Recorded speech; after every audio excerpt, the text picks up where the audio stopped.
specific things on a specific price for a future purposes without affecting the market risk. Yeah, that is derivative. That is the main idea of derivative. To know more about the derivative, let's go to the video.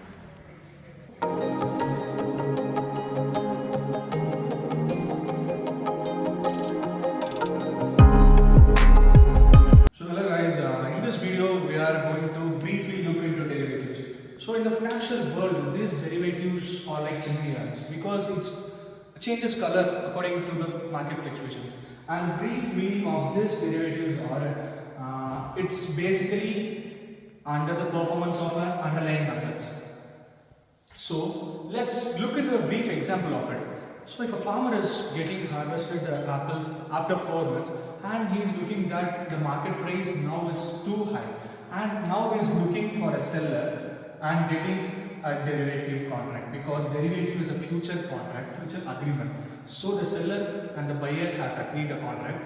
Today's price the buyer will have to sell to the seller and get the price according to the agreement which is estimated as today. So this is a brief example about it, and I think most of you don't know why it's called derivatives.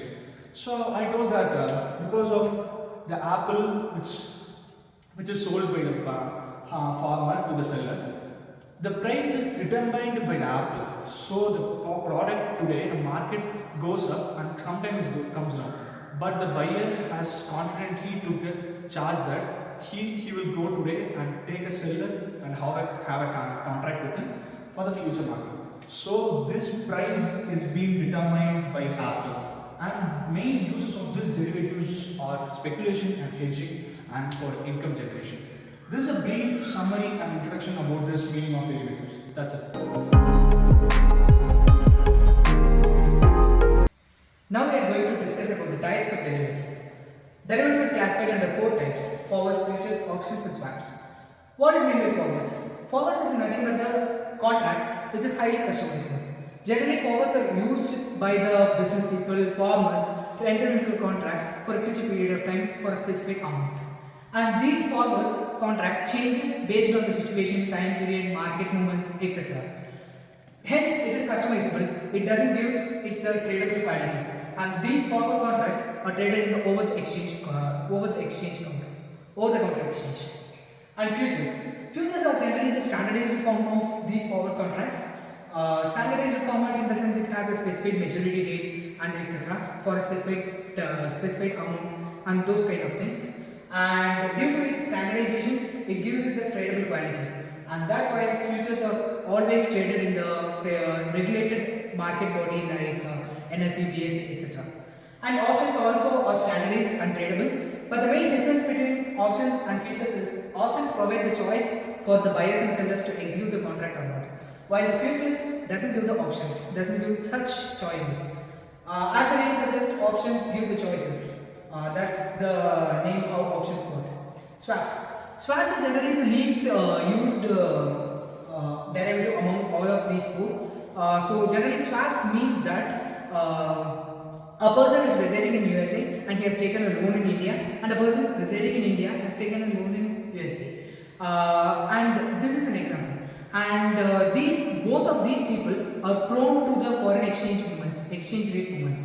So they need to change they might incur loss, might incur profit due to the exchange rate fluctuations.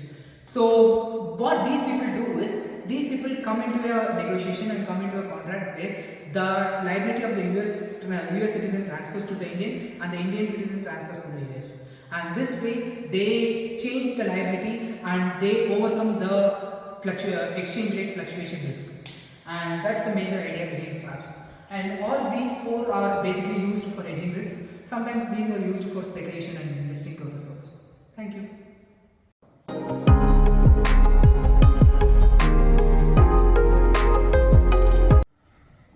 Yeah, so good evening everyone. So I'll be talking about the uses of derivatives used in the market.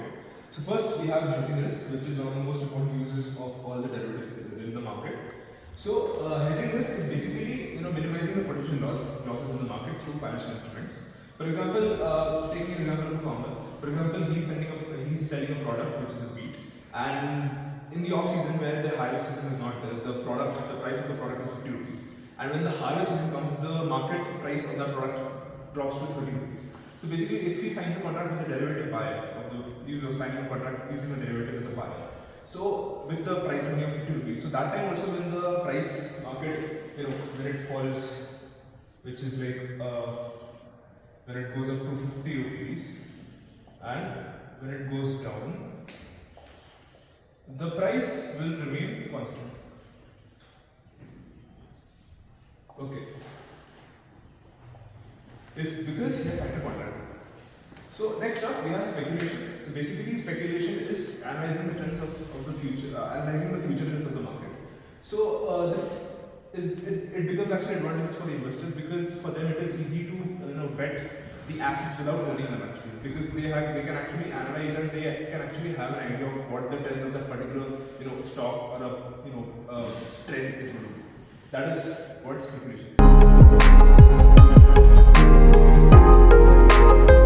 There are different types of derivatives based on its underlying assets such as bonds, debentures, assets, interest rate. The regulatory body of a derivative is based on its underlying asset. For example, the regulatory body of an equity derivative is SEBI, and the regulatory body of a commodity derivative is MACX.